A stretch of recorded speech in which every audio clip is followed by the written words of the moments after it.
Assalamualaikum warahmatullahi wabarakatuh. Halo sahabat akuntansi, kami hadir untuk memberikan panduan lengkap tentang cara menyusun kertas kerja konsolidasi yang benar. Sebelumnya, perkenalkan, kami kelompok 13 AKS 4F mata kuliah akuntansi keuangan lanjutan yang beranggotakan Saya Dini Arini Rohmat dengan NIM 235221209. Saya Galih Prasetyo Nugroho dengan NIM 235221224.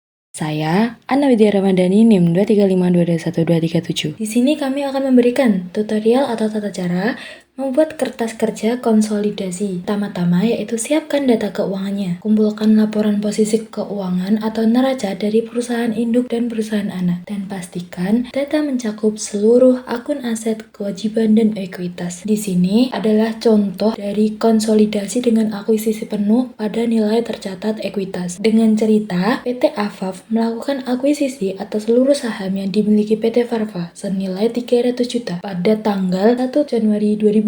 Ketika nilai buku ekuitas PT Farva sama dengan nilai wajarnya yakni 300 juta, PT Afaf menggunakan metode ekuitas untuk mencatat investasinya. Nah, di sini neraca saldo PT Afaf dan PT Farva pada 31 Desember 2020 itu yang ada di tabel ini. Yang kedua yaitu sebelum menyiapkan kertas kerja konsolidasian, terlebih dahulu membuat ayat jurnal eliminasi pada tahun tersebut. Nah, di sini ada perhitungan jurnal eliminasi per 31 Desember 2020. Saldo tanggal 1 Januari 2020 PT Afaf 100% itu ada 300 juta, saham biasa 200 juta, dan saldo laba 100 juta. Laba neto di PT Afaf itu ada 75 juta. Di saham biasanya tidak ada, saldo labanya itu ada 75 juta. Dikurangi dividen pada PT Afaf 100% itu ada 20 juta. Di saham biasanya tidak ada, di saldo labanya juga dikurangi 20 juta. Total penjumlahan ini itu ada di saldo 31 Desember 2020. Pada PT Afaf 355 juta, saham biasa itu 200 juta, dan saldo laba 155 juta. Nah, setelah penjumlahan dan perhitungan ini, kita lanjut ke jurnal eliminasi. Saham biasa itu di debit 200 juta, akun saldo laba di debit 100 juta. Akun bagian laba atas PT Farva itu masih di debit 75 juta. Selanjutnya ada akun yang ada di kredit yaitu dividen sebesar 20 juta dan investasi pada PT Farva itu 355 juta. Yang ketiga yaitu membuat format kertas kerja konsolidasi. Yang pertama yaitu akun induk anak eliminasi konsolidasi. Yang kedua yaitu kolom induk dan anak diisi dengan masing-masing angka dari neraca masing-masing perusahaan. Yang ketiga itu kolom eliminasi berisi jurnal eliminasi konsolidasi. Yang keempat, kolom konsolidasi adalah hasil dari penjumlahan induk ditambah anak ditambah eliminasi. Nah, di sini ada kolom kertas kerja konsolidasian tahun 2020. Yang pojok kiri itu nama akunnya. Terus selanjutnya di sebelah kanannya itu neraca saldo yang tertulis PT Afaf dan PT Farva. Selanjutnya di sebelah kanannya lagi itu jurnal eliminasi. Jurnal-jurnal yang kita hitungkan tadi itu dimasukkan di sini tergantung debit dan kreditnya. Setelah itu di pojok sebelah kanan itu adalah konsolidasian. Konsolidasian itu dari perhitungan penjumlahan induk ditambah anak dan ditambah eliminasi. Dihasilkan menjadi konsolidasi.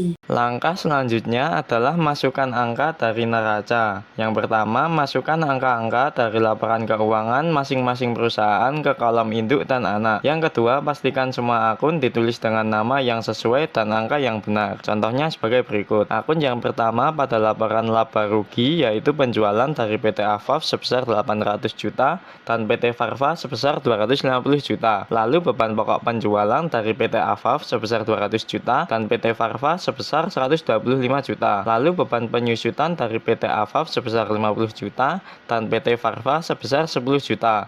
Lalu beban administrasi dan penjualan dari PT Afaf sebesar 225 juta dan PT Farva sebesar 40 juta. Lalu bagian laba PT Farva pada PT Afaf sebesar 25 juta dan total laba neto konsolidasi yang dihasilkan adalah 400 juta dari PT Afaf dan 75 juta dari PT Farva. Yang kedua, laporan perubahan saldo laba yaitu saldo laba awal dari PT Afaf sebesar 225 juta dan PT Farva sebesar 125 100 juta. Lalu laba neto dari PT Afaf sebesar 400 juta dan PT Farva sebesar 75 juta. Lalu dividen dari PT Afaf sebesar 100 juta dan PT Farva sebesar 20 juta. Dan total saldo laba akhir adalah 525 juta dari PT Afaf dan 155 juta dari PT Farva. Yang ketiga, laporan posisi keuangan yaitu kas dari PT Afaf sebesar 130 juta dan PT Farva sebesar 80 juta.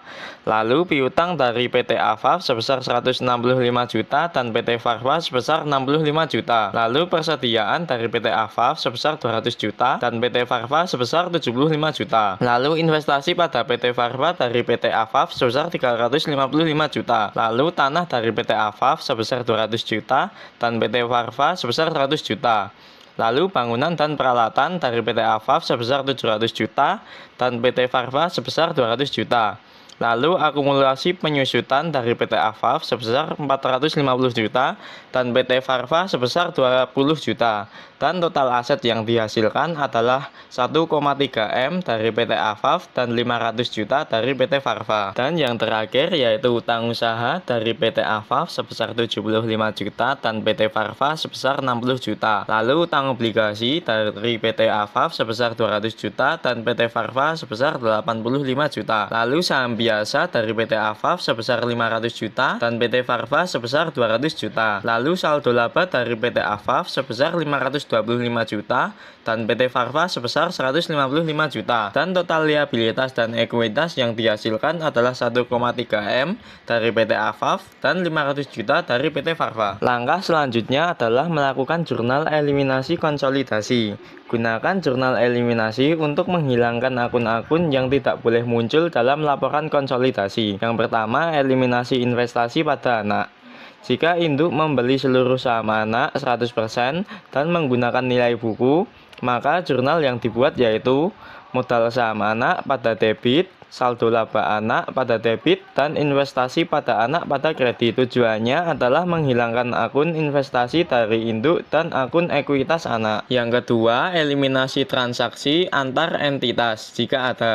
Jika ada piutang dan utang antara induk dan anak, maka jurnal yang dibuat yaitu hutang kepada induk pada debit dan piutang dari anak pada kredit. Tujuannya adalah menghindari penggandaan nilai yang tidak mencerminkan posisi keuangan kelompok usaha secara keseluruhan. Contohnya sebagai berikut. Jurnal eliminasi yang pertama adalah mengeliminasi bagian laba dari PT Farva dari PT Afaf sebesar 75 juta pada debit dan total laba neto konsolidasi yang dihasilkan pada jurnal eliminasi sebesar 75 juta. Yang kedua, mengeliminasi saldo laba awal dari PT Farva sebesar 100 juta pada debit.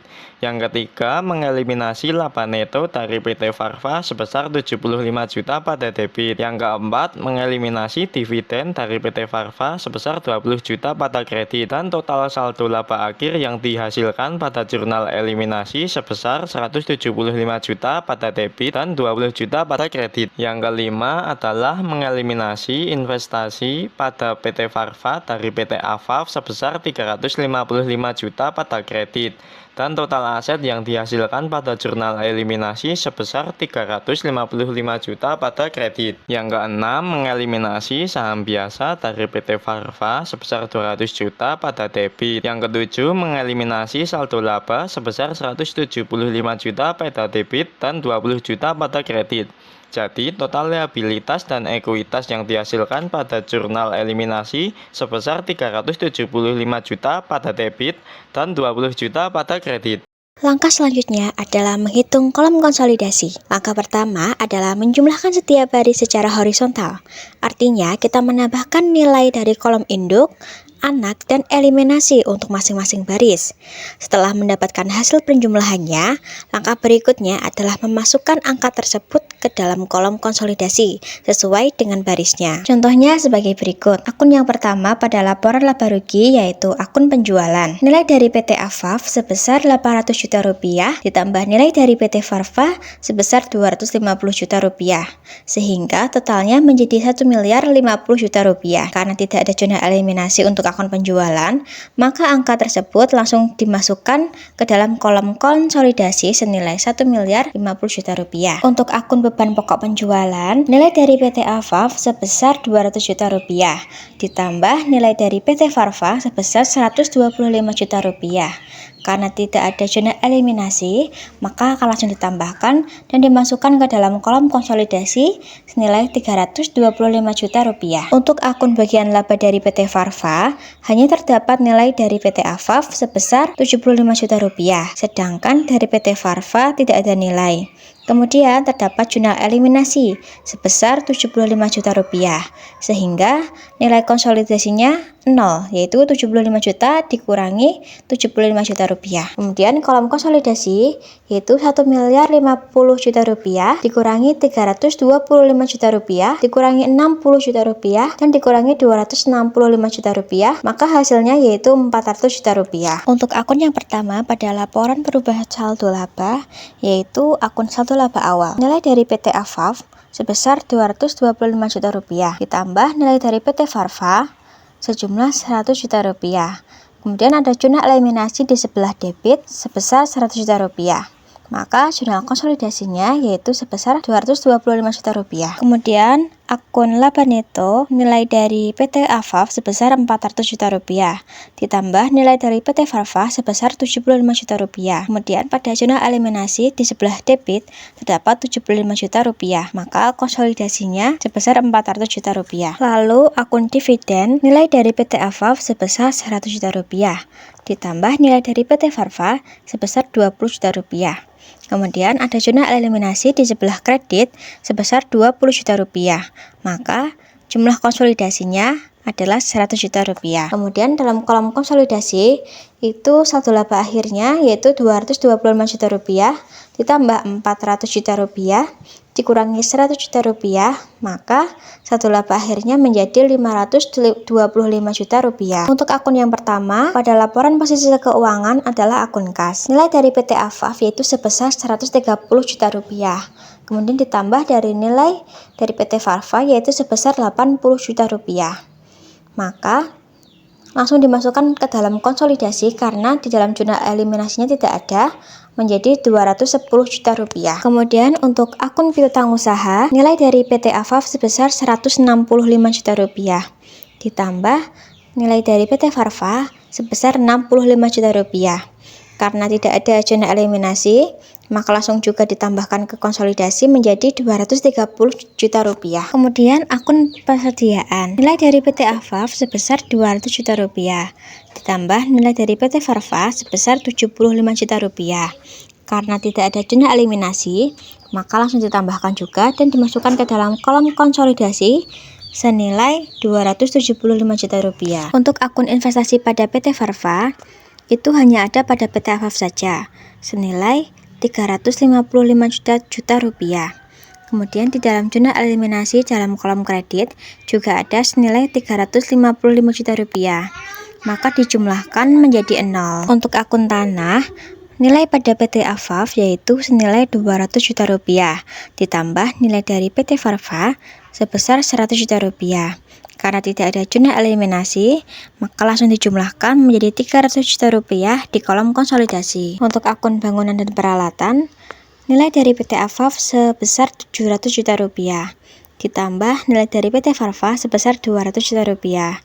Karena tidak ada zona eliminasi lagi, maka dijumlahkan dan diletakkan di kolom konsolidasi senilai 900 juta rupiah. Kemudian untuk akun akumulasi penyusutan, nilai dari PT Afaf yaitu sebesar 450 juta rupiah, ditambah dari PT Farva senilai 20 juta rupiah, dan di jurnal eliminasi juga tidak ada, maka dijumlahkan menjadi 470 juta rupiah di dalam jurnal konsolidasi. Kemudian total aset yaitu dalam kolom konsolidasi yaitu 210 juta rupiah ditambah 230 juta rupiah ditambah 275 juta rupiah ditambah 300 juta rupiah ditambah 900 juta rupiah dan dikurangi 470 juta rupiah, yaitu totalnya 1.455 juta rupiah. Kemudian dalam kolom konsolidasi itu 135 juta rupiah ditambah 285 juta rupiah ditambah 500 juta rupiah dan ditambah 525 juta rupiah